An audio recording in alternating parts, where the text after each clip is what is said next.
Hello everyone, welcome back to my channel. I hope you all are doing well. So आज के इस video में हम बात करेंगे MNNIT इलाहाबाद की या फिर NIT प्रयागराज की। सो इनकी तरफ से भी इनवाइट किए गए हैं एप्लीकेशंस एंड उसी को हम आज के इस वीडियो में डिस्कस करेंगे। वीडियो हेल्पफुल लगे तो उसे शेयर कर दीजिएगा, लाइक कर दीजिएगा, चैनल को सब्सक्राइब कर लीजिएगा अगर अभी तक नहीं किया है तो। एंड हमने लास्ट डेट्स वाला वीडियो देखा था, आप एक बार उसे देख लीजिएगा। एंड ऑल्सो बाकी NIT जैसे NIT जलंधर है, उसके अलावा NIT राउरकेला, इनके भी फॉर्म्स आए हुए हैं तो हम उन्हें भी जल्दी ही किसी और वीडियो में कवर करेंगे। ओके, सो अभी हम बात करते हैं MNNIT की। सो आपको इस इन्फॉर्मेशन को देखना हो या अप्लाई करना हो तो आप फर्स्ट ऑफ ऑल इनके ऑफिशियल वेबसाइट पर विजिट कर सकते हैं जो कि है MNNIT.ac.in। इसका लिंक आपको डिस्क्रिप्शन में मिल जाएगा। देन आप जब इस पर्टिकुलर वेबसाइट पर विजिट करेंगे तो यहाँ अनाउंसमेंट सेक्शन है, इसमें आपको PhD की जो नोटिफिकेशन या अनाउंसमेंट है एक्चुअली वो आपको दिख जाएगा। एंड हम पहले इसे रिफ्रेश करते हैं बिकॉज वो लेटेस्ट अपडेट है, इसलिए फर्स्ट जो नोटिफिकेशन अनाउंसमेंट है वो PhD की है। सो आपको दिखा होगा आई होप एप्लीकेशन। सो आप उस पर क्लिक कर सकते हैं या हम व्यू ऑल पे क्लिक कर सकते हैं।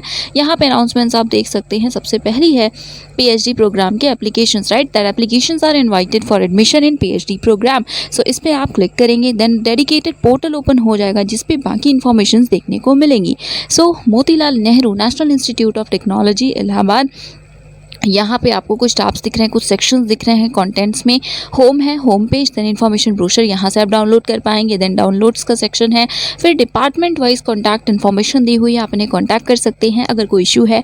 नेक्स्ट इंपॉर्टेंट डेट्स है, then syllabus and disclaimer. So first of all हम इंपॉर्टेंट डेट्स देखेंगे, उससे पहले यहाँ पे आप देख सकते हैं that applications are invited for PhD program और सेम। सबसे पहले यहाँ पे एक पॉइंट लिखा हुआ है, तो अगर आप EWS कैटेगरी के हैं या OBC NCL कैटेगरी के हैं तो यहाँ पे एक्चुअली हर ईयर आपको रिन्यू कराना होता है, ठीक है, सर्टिफिकेट, या आपको फिर से इशू होता है ईयर वाइज बेसिस पे, ईयरली बेसिस पे। तो यहाँ पे आप अप्लाई करें अगर EWS, तो उस केस में आपका जो सर्टिफिकेट है वो 1 अप्रैल 2021 या उसके बाद का होना चाहिए। हाउएवर जब एडमिशन होगा तो उस टाइम आपको DV के time 1 April, that is latest जो 2022 में आपने बनवाया हो 1 अप्रैल के बाद, वो आप दिखाएंगे। आई होप आपको समझ में आ गया होगा। सो यस, अभी आप अप्लाई कर सकते हैं अगर लास्ट ईयर का आपके पास है सर्टिफिकेट, बट DV के टाइम आपको न्यू सर्टिफिकेट, ठीक है, जो कि 1 अप्रैल 2022 के बाद आपने बनवाया हो वो दिखाना होगा। ओके, नेक्स्ट यहाँ पे इंपॉर्टेंट लिंक्स है। सो जब अप्लाई करना होगा तो रजिस्ट्रेशन के इस ऑप्शन पे क्लिक कर लीजिएगा, एक बार हम विजिट भी कर लेंगे। सो नाउ सबसे पहले हम बात करते हैं इंपॉर्टेंट डेट्स की, इस पर हम क्लिक करेंगे। देन यहाँ पे आप देख सकते हैं इंपॉर्टेंट डेट्स। सो एडवर्टीजमेंट आया है 25 अप्रैल को, स्टार्ट हुआ है एप्लीकेशन 25 अप्रैल से, closing date is 21 May 2022 up to 5:30 PM, तो शाम 5:30 बजे तक आप अप्लाई कर सकते हैं 21 मई को। देन यहाँ पे है printed and signed application form, आपको भेजना भी है। ओके, प्लीज़ इसे मत भूलिएगा, भेज दीजिएगा। सो उसकी लास्ट डेट है 28 मई, सो 28 मई तक शाम 5:30 बजे तक आपका जो प्रिंटेड एप्लीकेशन फॉर्म है, आपका साइन भी उसमें होना चाहिए, वो वहाँ पर पहुँच जाना चाहिए। देन लिस्ट आएगी शॉर्ट लिस्टेड कैंडिडेट्स की 6 जून तक। ओके, देन यहाँ पे आप देख सकते हैं इंटरव्यू या रिटर्न की जो डेट्स हैं वो सो डिपार्टमेंट वाइज है। इससे आपको ये भी पता चल जाएगा कि किस किस डिपार्टमेंट की तरफ से नोटिफिकेशन आया है। सो देखिए, अप्लाइड मैकेनिक्स जिनकी रिटन टेस्ट की डेट 21 जून है and interview 22 June, biotech 22 and 23, then chemical engineering 23, 24, chemistry 24, 25, then civil 21 है एंड उसके बाद इंटरव्यू 22, 23 को, ठीक है। Then computer science 28, 29, 30, electrical 20, 21, then electronics भी 20, 22 है। देन GIS सेल के लिए 20 को ही आपका रिटर्न एंड इंटरव्यू है।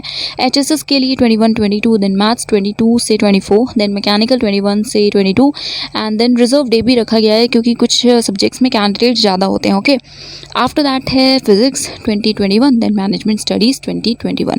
रिजल्ट कब आएगा एंड बाकी यहाँ पे डेट्स भी लिखे हुए हैं, राइट। सो अब हम देखते हैं नेक्स्ट इन्फॉर्मेशन को। सो हम डायरेक्टली अब ब्रोशर को पहले देख लेते हैं, कॉन्टैक्ट्स आप देख लीजिएगा एंड हम पहले ब्रोशर ओपन करते हैं। सो यस, ये है application brochure, PhD admissions information brochure, MNNIT Allahabad और प्रयागराज। यहाँ पे है पर्टिकुलर जो कि यहाँ पे इन्फॉर्मेशन आपको इस PDF में देखने को मिलेगी। वेबसाइट दिया है, कोई भी इशू है सो आप कोई भी अपडेट चाहिए तो आप वेबसाइट पे विजिट कर सकते हैं। नेक्स्ट कैटेगरी, सो देखिए 4 कैटेगरीज हैं, इनका कोड आप ध्यान में रखिएगा, ठीक है। 11, 13, 14, 15। 11 कैटेगरीज इंस्टीट्यूट स्टिपेंडरी, सो इंस्टीट्यूट की तरफ से फेलोशिप मिलेगी एंड आप फुल टाइम रिसर्च स्कॉलर होंगे। 13 कोड है कैटेगरी सेकंड का जो कि sponsored full time research scholar होंगे, आप फुल टाइम रिसर्च करेंगे बट आप स्पॉन्सर्ड होंगे, फेलोशिप आपको इंस्टीट्यूट की तरफ से नहीं मिलेगी। नेक्स्ट है 14 कैटेगरी कोड, कैटेगरी है थर्ड, फैकल्टी स्टाफ या स्पॉन्सर्ड प्रोजेक्ट फेलो हैं आप MNNIT इलाहाबाद के या पार्ट टाइम PhD करना चाहते हैं, तो उस केस में भी थर्ड है category. Last category code is 15 and sponsored अगर आप कर हैं, ठीक है, स्पॉन्सर आपको कोई और इंस्टीट्यूशन ऑर्गेनाइजेशन या एम्प्लॉयर करेंगे एंड आप पार्ट टाइम रिसर्च स्कॉलर हैं, आप पार्ट टाइम PhD करना चाहते हैं, सो आप लास्ट कैटेगरी में करेंगे अप्लाई। ना यहाँ पे बेसिक कुछ इन्फॉर्मेशन भी दिया है दैट फर्स्ट कैटेगरी में कौन से कैंडिडेट्स होंगे, तो आपको फाइनेंशियल असिस्टेंस मिलेगा in the form of fellowship जो कि इंस्टीट्यूट की तरफ से आपको मिलेगा, ठीक है। देन कैटेगरी है नेक्स्ट जिसमें फुल टाइम स्पॉन्सर्ड है, सो आपको अगर फेलोशिप मिल रही है किसी और ऑर्गेनाइजेशन से, इंस्टीट्यूट से, तो आप इस कैटेगरी में अप्लाई करेंगे। NFSC का एक बार आप कंफर्म कर लीजिएगा, ठीक है। आई थिंक कि आप इस कैटेगरी में भी अप्लाई कर सकते हैं बिकॉज फेलोशिप तो आपको मिलेगी, बट एक बार कंफर्म कर लीजिएगा। नेक्स्ट आप देख सकते हैं कि अगर आप प्रोजेक्ट फेलो हैं एक्सेट्रा, एंड लास्ट अगर आपको स्पॉन्सर कोई और ऑर्गेनाइजेशन करेगा, राइट, सो इसको चेक कर लीजिए। NOC भी यहाँ पे आपको सबमिट करनी होगी, देख सकते हैं आप, एंड आपने प्रेजेंट एम्प्लॉयर के अंडर एटलीस्ट 10 ईयर्स तक का वर्क किया हो, ठीक है, जिसमें से 4 कंटिन्यूस होने चाहिए, राइट। देन नोट में कुछ पॉइंट्स, नोट में पॉइंट है दैट जो रिस्पेक्टिव कैटेगरी के कैंडिडेट्स अगर वो एलिजिबिलिटी फुलफिल करते हो तभी आप अप्लाई कर सकते हैं। नेक्स्ट यहाँ पे NRIs के लिए है, सो उसको देख सकते हैं। देन एलिजिबिलिटी कंडीशन, सो कुछ मिनिमम कंडीशंस है जो रिक्वायर्ड है, जहाँ पे भी स्पेसिफाइड मिनिमम लिखा होगा उसका मतलब 60% या 6.5 CPI है, ओके, या CGPA है। SC ST के लिए 5% का रिलैक्सेशन ही होगा, ठीक है, या 5 पॉइंट्स का। देन कैटेगरी 11, 13 एंड 14 के लिए गेट या नेट रिक्वायर्ड है, तो यस गेट नेट रिक्वायर्ड है। लास्ट पार्ट टाइम अगर अप्लाई कर रहे हैं तो उस केस में गेट रिक्वायर्ड नहीं है, ना नेट रिक्वायर्ड है। नाउ इंजीनियरिंग के डिसिप्लिन में अगर आप अप्लाई कर रहे हैं तो 60% या 6.5 CGPA है, मास्टर्स डिग्री में रेलेवेंट ब्रांच में, तो आप एलिजिबल हैं। या डायरेक्ट PhD भी कर सकते हैं, बैचलर्स डिग्री है इंजीनियरिंग में या MSc वगैरह है आपके पास और आप चाहते हो PhD करना इंजीनियरिंग के डिसिप्लिन में, तो yes you are eligible provided 75% marks या 8 CPI आपके पास होना चाहिए। Now next is PhD in management and HSS, तो अगर आप चाहते हो इन सब्जेक्ट्स में PhD करना, सो फर्स्ट क्लास डिग्री है, मास्टर्स डिग्री है, फर्स्ट क्लास है मास्टर्स डिग्री में, दैट इज 60% मार्क्स या इक्विवेलेंट, तो आप एलिजिबल हैं। या बैचलर्स डिग्री इंजीनियरिंग में है, आप PhD करना चाहते हैं मैनेजमेंट या HSS में, सो 75% मार्क्स या 8 CPI है, तो आप भी एलिजिबल हैं। या फिर क्वालिफाइड आपने क्वालिफाई किया है CA, जिसमें से 3 ईयर आपके पास प्रोफेशनल एक्सपीरियंस हो CA प्रैक्टिस करने का, and also 60% marks graduation and CA exam में है, तो आप भी एलिजिबल हैं। साइंसेस के लिए मास्टर्स डिग्री है रेलिवेंट आपके सब्जेक्ट में, डिसिप्लिन में 60% मार्क्स के साथ, तो आप एलिजिबल हैं। या फिर बैचलर्स डिग्री इंजीनियरिंग में है 75% मिनिमम मार्क्स के साथ, तो आप एलिजिबल हैं। लास्ट PhD इन GIS सेल, सो इसके लिए अगर आप अप्लाई करना चाहते हैं तो आपके पास अगर MTech या इक्विवेलेंट डिग्री है GIS रिमोट सेंसिंग में या इक्विवेलेंट डिसिप्लिन में या civil engineering CSC electronics electrical etcetera में, तो आप एलिजिबल हैं।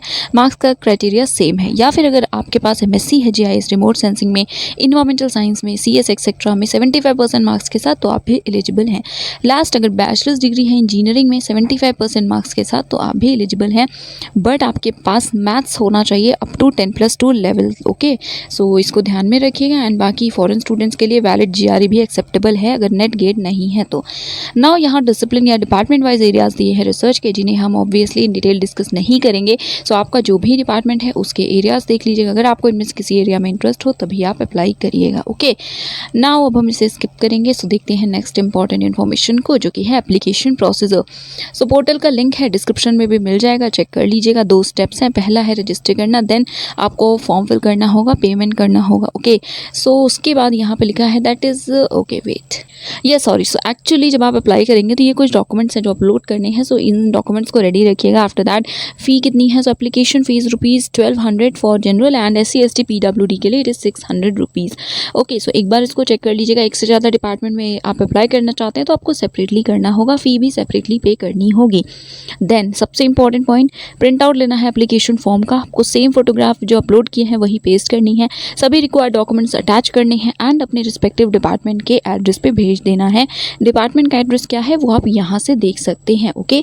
कोई इंक्वायरी करनी है, कोई क्वेरी करनी है तो आप इन्हें मेल भी कर सकते हैं या फिर कॉन्टैक्ट नंबर पे कॉन्टैक्ट भी कर सकते हैं अपने स्पेसिफिक डिपार्टमेंट को, ओके। सो यहाँ पे आप देख लीजिएगा।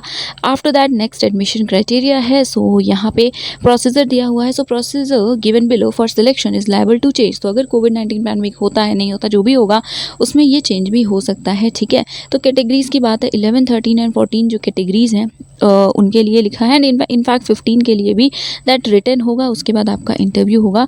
13 कोड के अंडर जो कैंडिडेट्स एलिजिबल हैं उन्हें एडिशनल जो भी रिक्वायरमेंट्स है फुलफिल करनी होगी। सो एक्चुअली यहाँ कोड वाइज लिखा हुआ है। सो 15 कोड के लिए अगर आप अप्लाई करें तो आपको SOP भी सबमिट करना होगा। SOP एंड रिकमेंडेशन लेटर के बेस पे ही आपको शॉर्टलिस्ट किया जाएगा।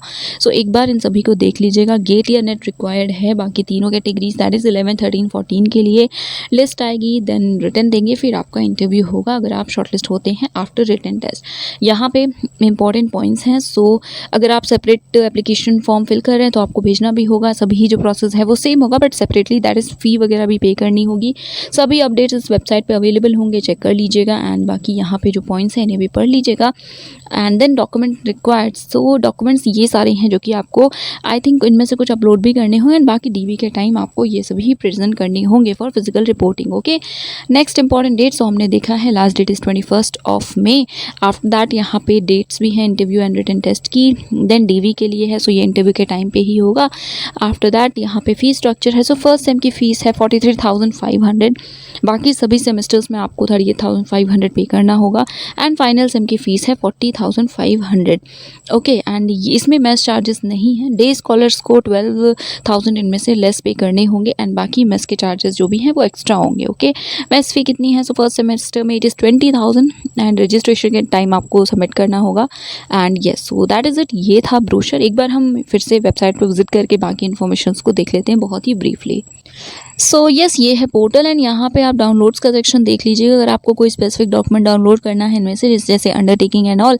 आफ्टर दैट यहाँ पे नेक्स्ट ब्रोशर हमने देखा है, डिपार्टमेंट कॉन्टैक्ट्स हम ऑलरेडी देख चुके हैं। देन सिलेबस का ऑप्शन ओपन करते हैं बट इसमें सिलेबस एज सच मेंशन नहीं किया गया, ठीक है। सो आई थिंक ये अपडेट होगा because this site is under development, so बाद में ऐड हो सकता है। एंड आफ्टर दैट डिस्क्लेमर है, सो डिस्क्लेमर भी आप चाहें तो देख सकते हैं। So guys that is it for today. Yes, GATE NET requirement है, ठीक है, आपके पास होना चाहिए गेट या नेट।